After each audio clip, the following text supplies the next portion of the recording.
వెంకటేశ్వర స్వామి జీవిత చరిత్ర పార్ట్ 3. నారదుడికి తండ్రి బ్రహ్మ ఆలోచన మంచిగానే తోచింది. భూలోకముల మునుల యజ్ఞం గురించి తెలుసుకున్నాడు. నారదుడు హరినామస్మరణ చేస్తూ గంగా తీరానికి వచ్చాడు.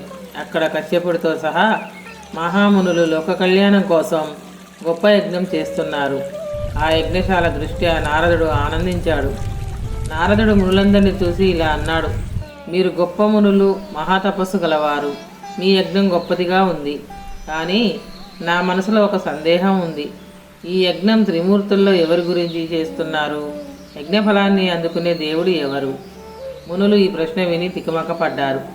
త్రిమూర్తుల్లో ఎవరి పేరు చెప్పాలో తెలియక మౌనంగా ఉండిపోయారు.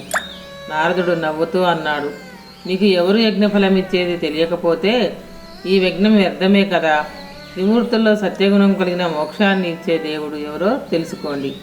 ఆ దేవుడికి యజ్ఞఫలం అర్పించి మోక్షం పొందండి అని చెప్పి నారదుడు అక్కడి నుంచి వెళ్ళిపోయాడు. కానీ తన మనసులో ఇలా అనుకున్నాడు: మునులు త్రిమూర్తులు పరీక్షిస్తారు. ఆ పరీక్షల్లో బ్రహ్మ మరియు శివుడు ఓడిపోతారు, నారాయణుడు గెలుస్తారు. అయితే ఈ పరీక్ష వల్ల లక్ష్మీదేవి మరియు నారాయణుడి మధ్య కలహం జరుగుతుంది. అందువల్ల నారాయణుడు భూలోకానికి వచ్చి ప్రజలకు మోక్షం ప్రసాదిస్తారు.